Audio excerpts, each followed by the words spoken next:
You're the one that talks the most. David, that's not even true. I've got the statistical analysis and breakdown to back it up. Yeah? Have you been colluding behind my back with Chris? He tells you, yep, Dane talked for this many minutes on this episode and you for that many. No, I see it. I download it and I see like waves, like lots of talk and then zero, like it's a thin line for old Davy boy. And then all of a sudden, David harkens in and then all of a sudden there's a big long disposition of, cleric, whatever his name is, Dane. And then all of a sudden I rebut and then you're like, rah, rah, rah, and then it's like another 10 minutes. Okay, here's my solemn vow.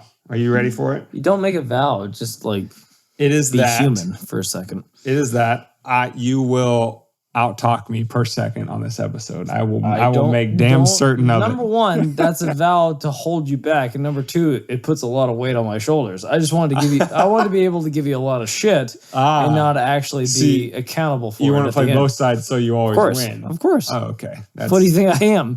Not fair. A politician? Okay. Well, with that being said, should we both shut up and start the pre-show? Do you want to? Well, yeah, let's get the. Well, I thought this was pre-show, but here I am. Okay, we don't have to cue the music. Well, I don't know how the pre-show. I don't know how this segues in, but anyway.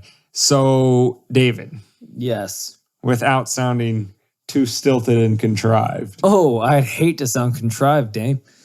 Haven't you felt so much better with that marginally higher salary you're making because of inflation? Oh, thank Christ.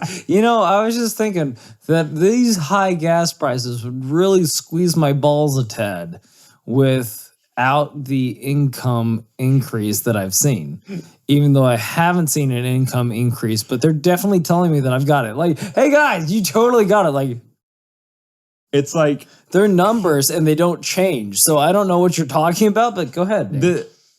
Listen, the same type of people that write these articles are the ones, I'm sure you saw the tweet from the White House right before 4th of July weekend, that because of Biden's awesome economy, the average 4th of July festival or like cookout was going to be 16 cents cheaper. Did you see this? No. Oh, man, they boasted about it on Twitter. Well, it was like from the White House's page. Like, you can thank President Biden for saving 16 cents on your 4th of July. 16 cents, that should definitely help me out with my next stock investment into AMC. Boy, howdy, I get that next stick of gum that I buy, the one stick, I'll ask to open the wrapper and buy the one stick. So anyway, why we're really here, starting this episode off with some giggles at the elite's expense. So CNBC, if you didn't hear, it was all over the place, but CNBC tweeted, inflation silver lining, higher salaries. Woo! I mean, guys, guess what? You get more of the dollars that are cheaper than they were yesterday. It should totally help out with the inflating. We haven't even set up making fun of them fully yet. Oh, I'm sorry. We weren't going in yet. Go ahead.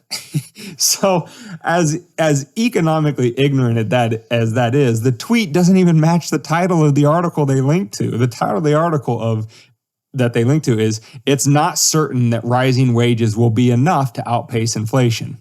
So the title of the article says, I don't know if the rising wages are going to be good enough. And the tweet's like, silver lining, you're going to get more money. Click on this page. They couldn't even agree with themselves on their own tweet. Oh, this hurts my soul. This is CNBC. This is the elite at work. These are the stupid people that are running your lives and shaping all the opinions around you. Stupid, or if they think that we are stupid at this point. It's like a little column A, little column B, probably. Like how do you have like?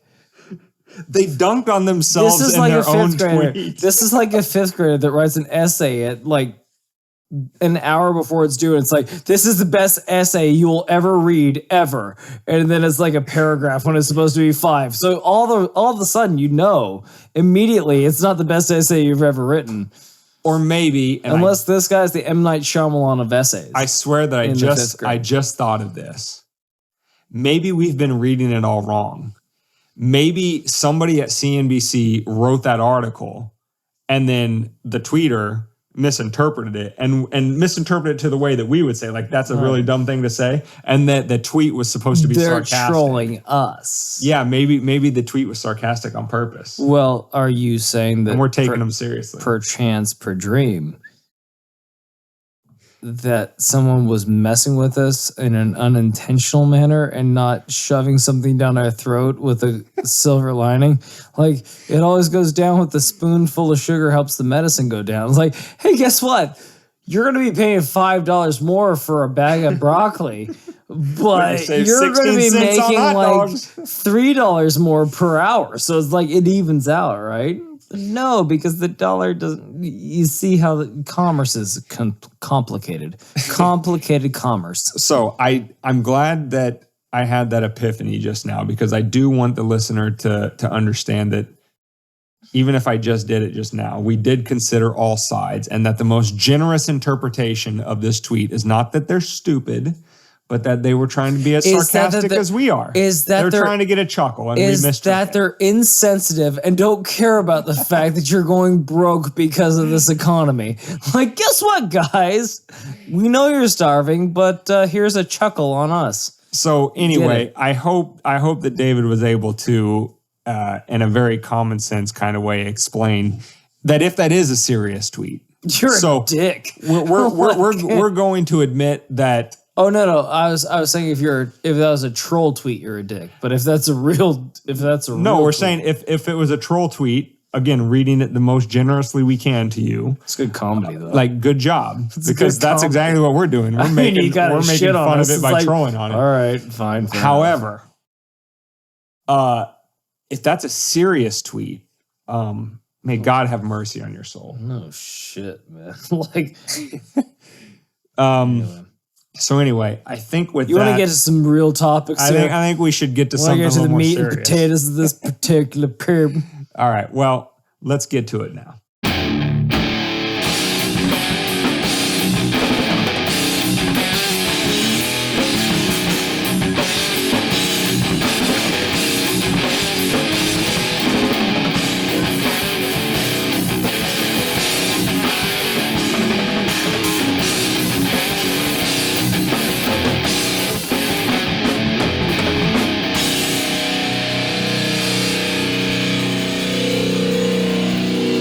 Welcome to Weapons of Meme Destruction podcast episode 51. We've crossed the half-century mark, David. And you made that cut exceptionally hard. I feel like we're catching our stride. It's like, you think so? It's like when you're running a marathon, you're like past mile 1, you're like, I think I can do this. You have no idea. You have no idea what mile 18 has for you. Yeah. Bloody nipples from chafing from the shirt. You've shit yourself twice. And you've got the same amount of hydration as a lizard in the desert.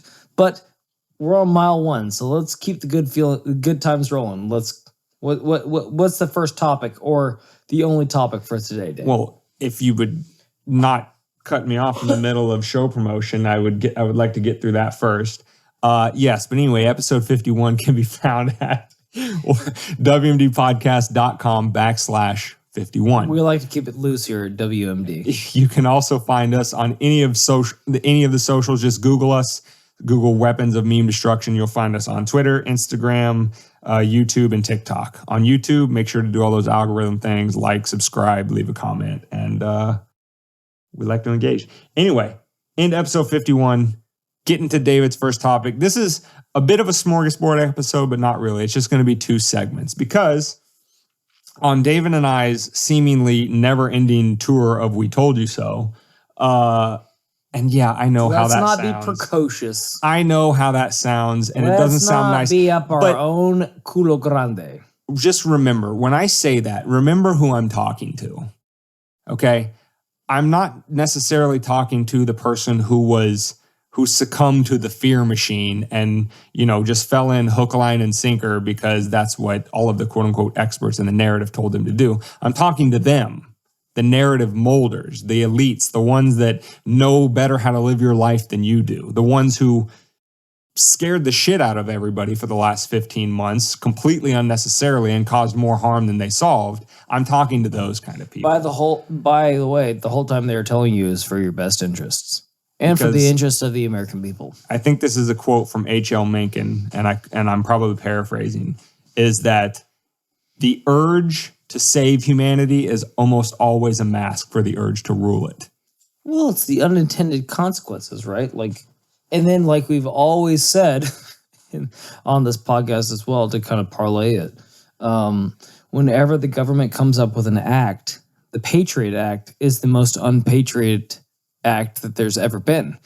It's what they name it is usually the exact opposite of what is intended for. So just go ahead and drink that pill along with the entire medicine and sugary spoon that we feed you with it in this episode. Yes, elites. So now that we're done apologizing and walking the it wasn't really listeners away from the ledge thinking that we're attacking them. We didn't have to apologize for anything. We were right. We were apologizing for people that were... when I say the I told you so to, or we told you so to, or like that's, I know how that can sound. But anyway, it's gonna try. So topic 1 is New Zealand. Oh no. Now, if you'll remember, what did the Kiwis do now? Back, I would say mid 2020, maybe a little bit earlier. Jacinda Ardern, who is I believe the Prime Minister of New Zealand, was basically hailed as like the smartest politician in the history of all mankind. She locked her country down. She did everything right. She quarantined. She did this. She did all the stuff. I don't want to bring up something that we haven't broached before, but what's the population of New Zealand? I don't know. That's why I don't want to get into significantly lower than most of the populations of most of the countries that we're going to talk about in this segment. Okay, that's all we have to say. An island out in the middle of nowhere. Yes, there's a bunch of controllable factors, but the point is, she did everything right. And then if you'll remember, you fast forward a couple months, and they're like, "Oh no, COVID's coming out of nowhere." New Zealand seemed to have this thing kicked, and they somehow got it. Okay, but that wasn't as... We'll say our betters in the mainstream media didn't make a big deal out of that. Well, fast forward to today, and there are reports coming out of New Zealand that children are falling ill in high numbers due to the strict COVID-19 lockdowns. But the catch is they're not getting sick from COVID. They're getting sick from other respiratory illnesses.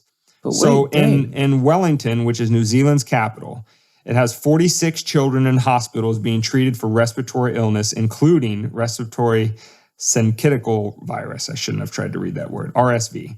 Wards across the nation have become overwhelmed with babies and young children infected with a new respiratory virus. And medical professionals, the pediatricians that are treating these kids, are saying that this is largely due to what they quote unquote call immunity debt. Because these kids were locked away for 15 months, their immune systems got so weak to the point that when they started to go out into the real world again, guess what? They got sick from a bunch of things that they would have been prepared for. Well, it's kind of like that. What we've been saying the entire time during COVID is like, do you die from COVID or do you die with COVID?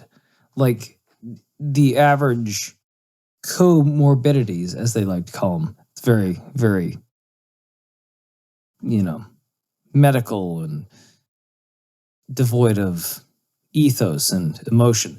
2.6 means that there were 2.6 things in your body that would have killed you anyway, and then you got COVID, and then they killed you.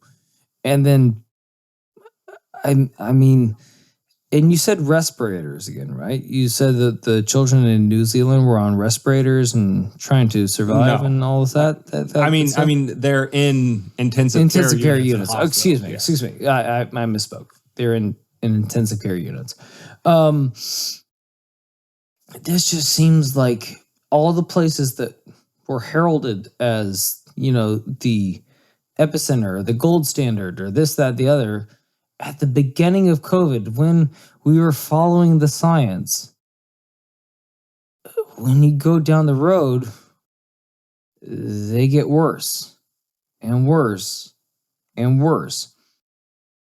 to the point where like we're having conversations about whether or not California will ever be California again, whether New York will ever be New York again, whether New Zealand is going to recover from this. There's a point like when people placate science, they don't understand that science is a long-term thing. Science is there to have other science attack science, to prove that the science is capable of withstanding things.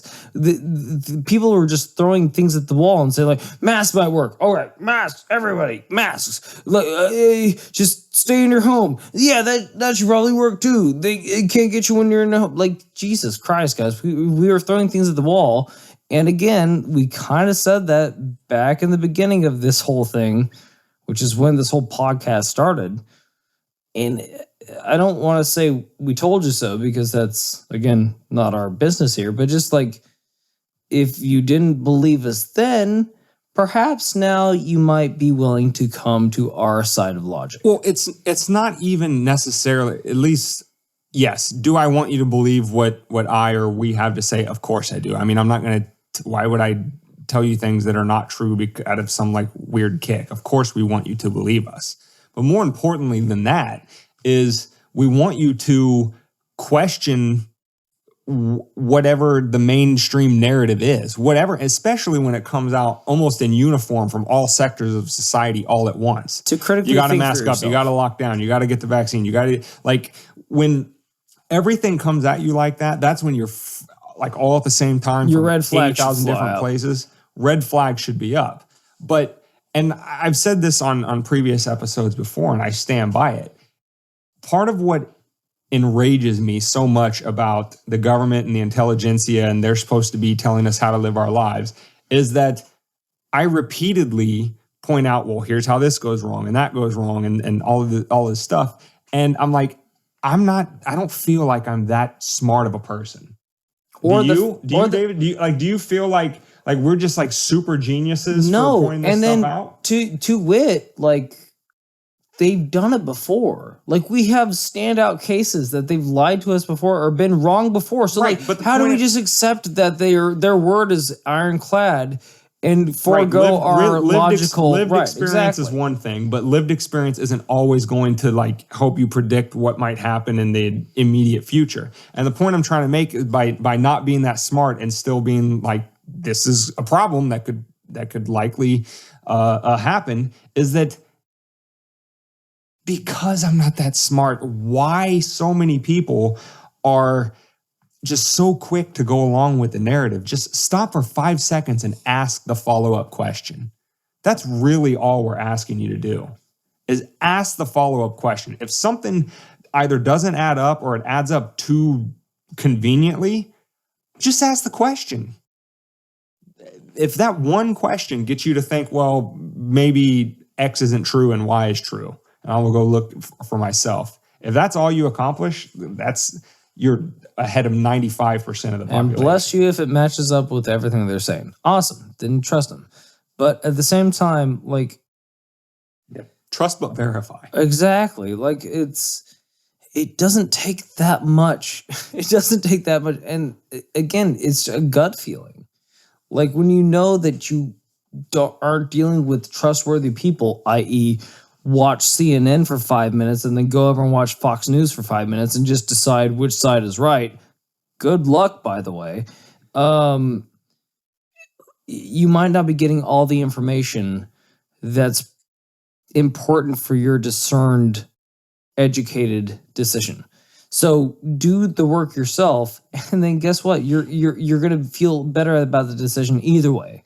Well, and that's all we're asking you to do. And that's the other thing is, I don't know about you, David, but I didn't have divine intervention about saying, yeah, if you lock kids up for an extended period of time, they might have suppressed immune systems in a year. I mean, that came from two sources. That's basic, like sophomore year of high school biology.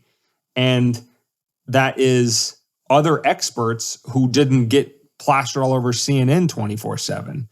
Like we've said their names on this podcast before, like Jay Bhattacharya, Sunitra Gupta, Martin Koldorf. These are just as world-renowned experts in every field that they're entitled to have an opinion on as Dr. Fauci, if not more. So at least have a forum for the competing sides to debate. But I'll guarantee you, if you walk down the street and tell 10 people one of those three names, that they recognize one of those three names, or could tell you which institutions, world-renowned institutions of higher education, those three are stationed at, people look at you with their eyes glazed over. So these are people that are genuinely smart, unlike your hosts here, that were saying this stuff a year ago, but you never heard it because they're not part of the narrative. Or option B, ask constituents from either side where this Delta variant came from. You will find extremely different answers and extremely different methods to cure the fact that it's spreading like wildfire. Like, again, we warned you about this, about them placating the numbers, which I'm probably burying the lead right here. And then we warned you about them moving the goalpost. Because once Pandora's box is open, as we keep saying... We presented you information from other experts. Right. As we keep saying, once Pandora's box is open, that box doesn't close. Once they get control of something or a power over something, they don't give it back. They don't give it back. So now that they have control, things are starting to move. So until Fauci was challenged by Rand, he was going to have us wearing 27 masks and dancing a jig and praying to the god of Corona that he won't infect our village this year and we'll have a bountiful harvest. Like, that's where he was going. He was even quoted as saying to question me is to question science. Like, you deified yourself. How the fuck can you follow somebody that deifies themselves within a year and a half? And like, how? And we addressed this on a prior episode. It wasn't 2 or 3 weeks before the CDC said, just out of the blue, no, you can take the masks off. When that little exchange between Rand Paul and Fauci happened, and Rand Paul basically said, so if you got the vaccine, isn't the mask just performance theater?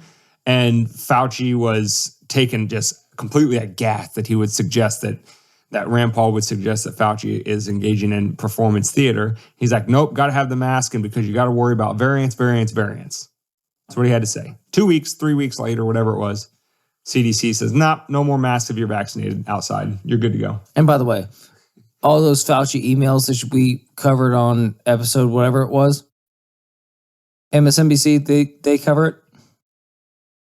CNN cover it. And every bit of that was memory hold. Yep. Like, unless you go back and listen to the episodes that we recorded at the time, most people are going to be like, oh yeah, that did happen. Or they're going to be completely clueless that it ever happened at all. Dude, you can talk to, I mean, I'm not going to throw them under the bus because it feels like we do a lot, but a lot of, CNN, MSNBC watchers have no idea what you mean when you say the Fauci emails. None. Yeah. None. Because it wasn't covered. But it's very virulent and it's very pertinent to what happened in this country, and they have zero clue. But they'll be the first ones to tell you that the Republicans are at fault for not getting the jab in their arm, and that's why the Delta variant is spreading. So they're uneducated, but indicting the other side for being virulently defiant, and that's that's grounds to condemn them. Yeah, and I mean, they'll tell you that they're justified for it because they all the numbers, all the science on their side, which leads into the next and last topic of the show is the numbers, right? So what was thrown in your face constantly is always the numbers.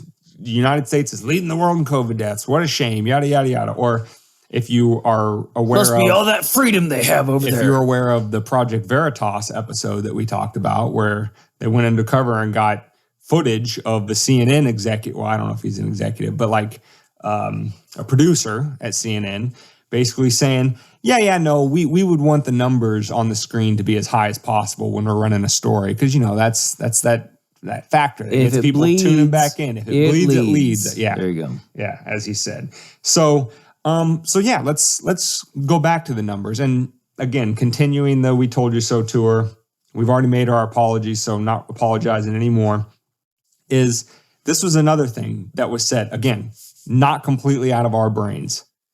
A lot of people were saying it, and experts were saying it. Again, we're just it two made morons. sense to us at the time, is that, of course, the COVID numbers are going to tend to be inflated as opposed to deflated. And the reason, which we'll get into in a second. You'll be absolutely shocked to find out what the reason was. You will not have seen it coming. What we think the reason is and why we think that. So I just want to read you only the first 2 paragraphs of this article because it has the crux of the information that we're going to talk about. But basically 2 counties in California have recently revisited their COVID numbers, and they're finding that, we probably overcounted a little bit. So the article begins with, and I do want to give a shout out to where we got this article from. It's called the Free Thought Project. They have a blog, thefreethoughtproject.com. You can also find them on social media and stuff like that. But it's a good independent reporting, an independent news Centrist. source. Yeah. More centrist. So anyway, the Free Thought Project says, and I quote the article, last month, the Free Thought Project reported on the county of Alameda, California, and their bombshell admission that 25% of all deaths attributed to COVID-19 were, quote, clearly not caused by the virus at all. The Free Thought Project predicted the Free Thought Project predicted that this was just the tip of the iceberg, and it appears that it was. Now, another county in California, Santa Clara, has followed suit. I just wanted you to repeat that one line. The quote again? One more time. Yeah, quote, clearly, thank you. not caused by the virus at all. Clearly. So they did the research and clearly said that COVID was not COVID related, clearly. And I probably pronounced that wrong. Alameda. Anyway, 25%. No, Alameda's right. So 1 in 4 of the COVID people on the death rolls for this county in California was actually clearly not COVID. But as they said, now a second county, Santa Clara, has come out. And I believe Santa Clara is where like San Jose is. I think that Santa Clara is pretty populated. I could be wrong. Never been to California. I just look at maps. Haven't studied the population chart. Anyway, we know most of them are in Los Angeles, but that's not the point. So that was, Alameda was in May, and then recently Santa Clara officials have admitted that they have been adding anyone who died, quote, with COVID to the death toll, regardless of whether or not the virus actually caused their death. So died with COVID, not of COVID. Now, however, they have reduced their official count by 22%. So not quite 25, but by 22% after going back through and removing those who died from other causes. So you're saying, Dan, that roughly between 22 and 25% of all the cases that were said that the deaths were directly related to COVID were falsified. You know, they're just a health organization, Dane. Why would they ever do that? Well, it's not the organ; it's the government. How could you blame the government? By the way, Dane, San Jose isn't Santa Clara. Dane, how can you blame the government here? It's just a hospital. These are just hospitals doing the best with what they can with what they got. How can you blame the government in this particular standpoint, Dane? The government, of all things, should be able to wash their hands. Now, like Pontius Pilate. David, I think we're going to rehash something that we have tried to stress to our listeners for quite a while. And we hope that eventually, if they haven't already been convinced, maybe this will be the straw that breaks the camera's back and convinces them.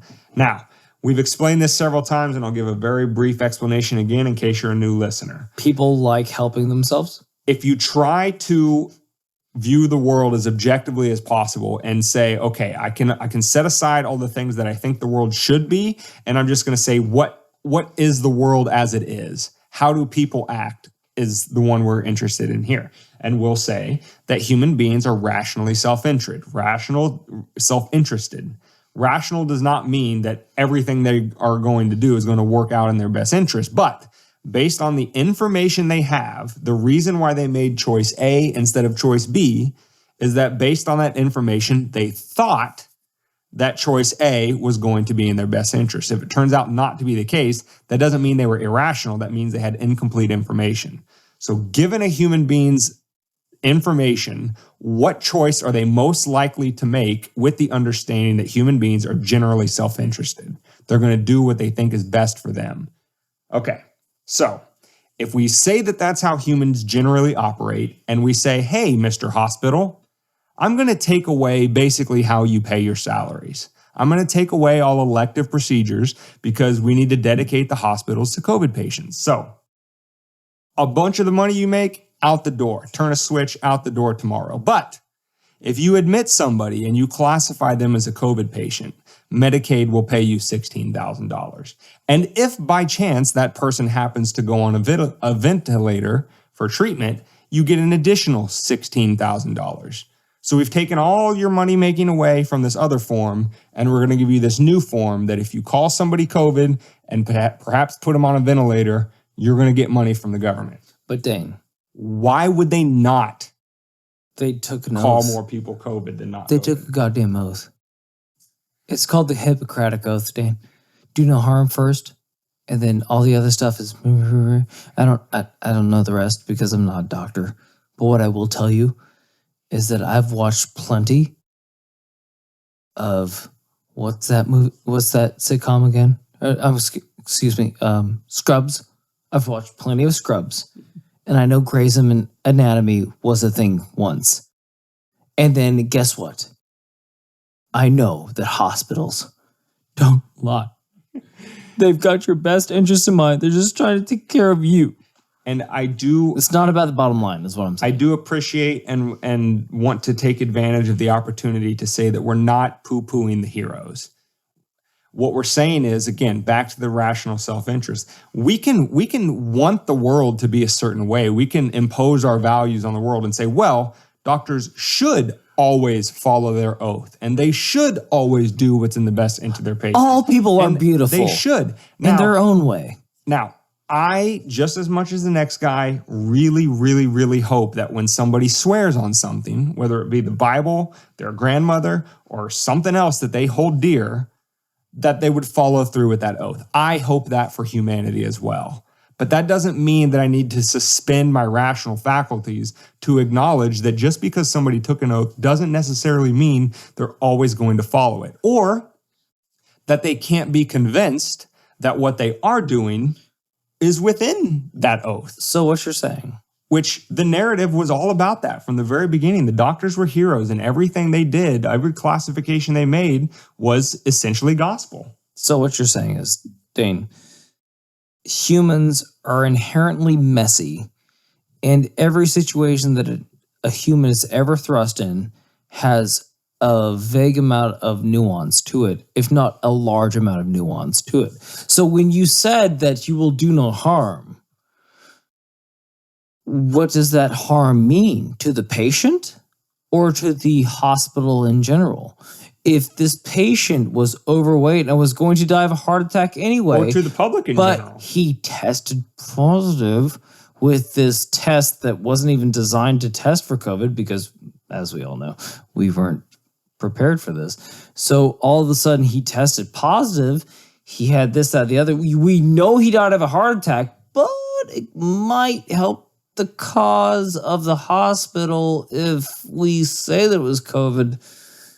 It'd be a hard choice to make. So I'm going to give the doctors what I think is the most generous interpretation of these actions that I can possibly give. But if I'm wrong, feel free to jump in the comments and say that there's another explanation. I'm willing to say that a doctor completely within their oath looks at COVID and says, well, this thing is novel. We don't know much about it. People seem to be dying from it. That's really scary. And if I err on the side of caution and treat people like they do have COVID, even if maybe they don't, and therefore I classified them as that I'm actually doing what's in the best interest of the broader public because we have to get this thing under control. Now, a doctor could have made overzealous COVID counts with that as their rationale, and would that be within their oath because they're protecting the broader public?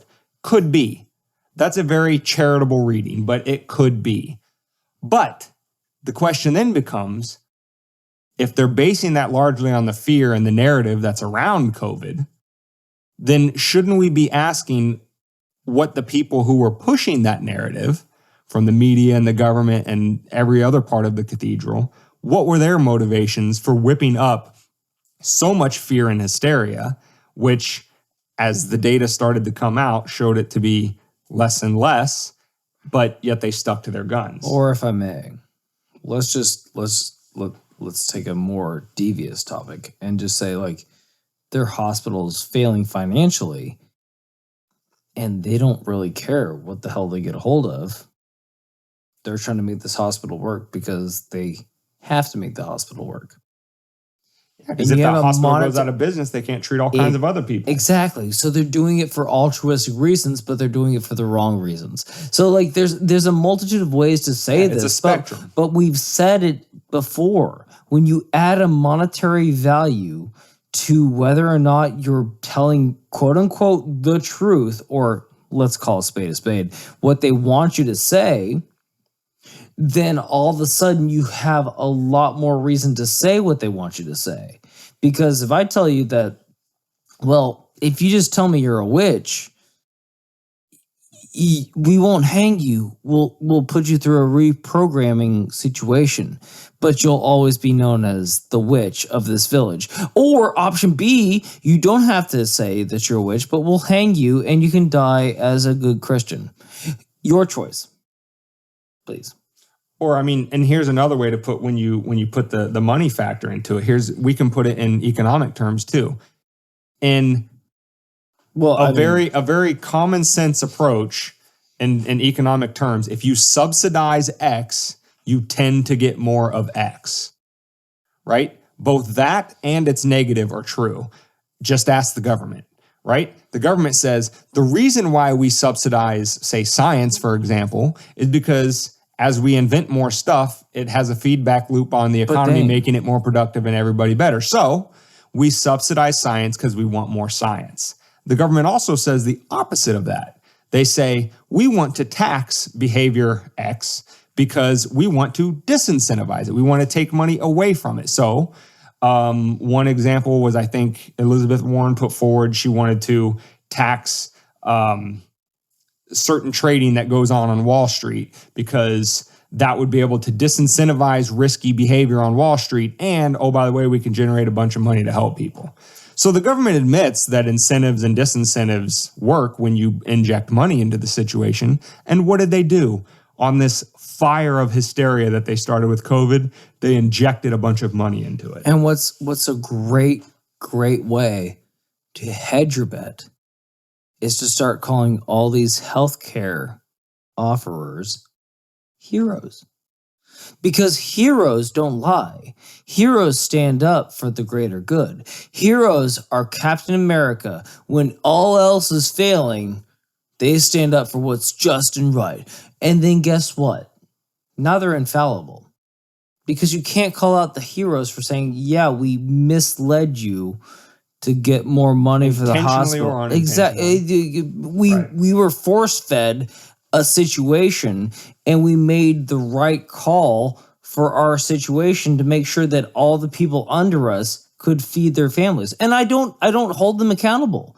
But again, that's the shit rolls downhill theory. Like, if it comes out that the hospitals are lying, then guess what? The government just goes, yeah, well, we didn't know the hospitals were lying. Why would they lie? What would happen if they lied? We didn't give them any reason to lie, and that's they just lied to us. At work. Like, that's government at work. That's big theory shit at work. Like, they lied to save the jobs of everyone else. And then also, it funneled right back into what the government wanted them to say, which funneled down to the media, which is what made everyone so fearful, which is why we locked down for a year and a half. And people are still saying that live in our state, they have problems with DeSantis's policies. DeSantis's policies. Okay, so what's your problem with DeSantis's policies? They won't ever have a real good answer. But guess what? If you offer them, okay, substitute DeSantis's policies with Gavin Newsom's. Yeah.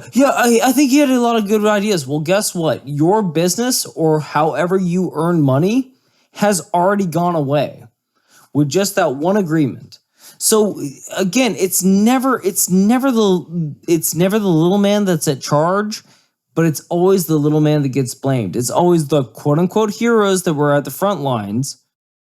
But as soon as something goes wrong, they'll be the first ones that get annihilated for it. And so here's the last point that I wanted to make on this before, we wrap up, is just like, okay, these same people, again, not on the doctors now. Now I'm back to the broader cathedral, the government, the media, the Hollywood, everybody who was speaking in unison about lockdown, mass save lives, the whole narrative, is they would tell people on our side of the ledger, you're grandma killers, you don't care. There's going to be bodies lying in the streets in Florida, all that kind of stuff, right? Very over the top, hyperbolic stuff about the people that they disagreed with. But they are And I mean, all we have to say is, okay, what's good for the goose is good for the gander. If as the numbers ticked up, you said that was evidence that we were the irresponsible bad ones, and then that therefore justified your policies, which ruined millions of other lives in terms of destroyed businesses, but also killed people. We've also aided a lot of large conglomerates. But we've talked of deaths of despair. And you can't exactly not count that against their ledger. But now if we these are 2 counties in California. Imagine if every county did an audit nationwide, how many would have to come off the COVID deaths rolls. And if that number shrinks small enough, you really have to start questioning even more if your policies were, because remember, your policies won the day. We didn't. Other than Florida and South Dakota a little bit. Our policies would have been, well, I'm not going to speak for David. I would have been nothing. There would have been no lockdowns. There would have been no social distancing. There would have been we would have gave people the information. They can do whatever they want, but we would not have commanded anything. So, we didn't win. Your policies won.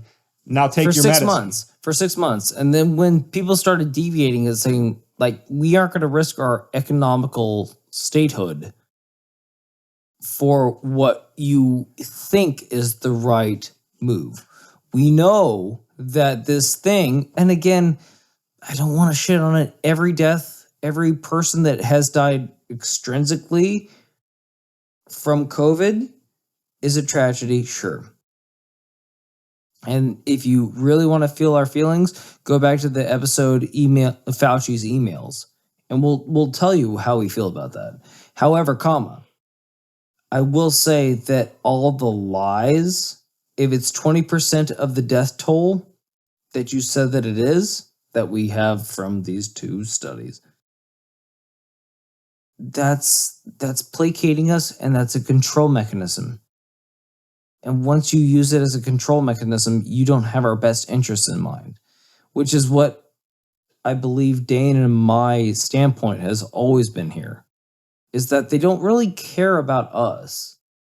They care about whether or not they can make a profitable gain or gain control over the population. That's it. So next time you think that there's a real threat out there, just look around you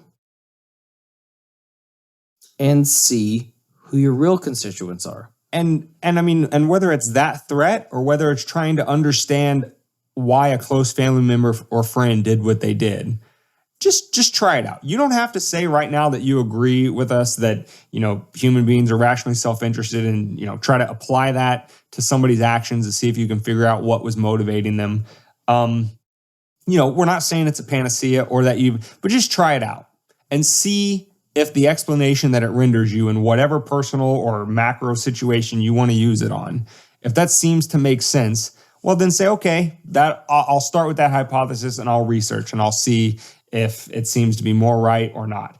These were just 2 examples. New Zealand and the COVID recount are just 2 examples that happened since COVID started, where other experts, and, we're not experts at all, but, we were saying long ago, COVID count's probably a little too high, might be some unintended consequences like immune system suppression could come out of these policies, and voila.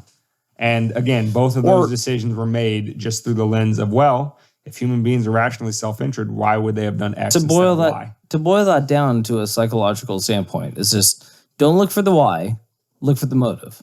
Like when like the Patriot Act, don't look for the why.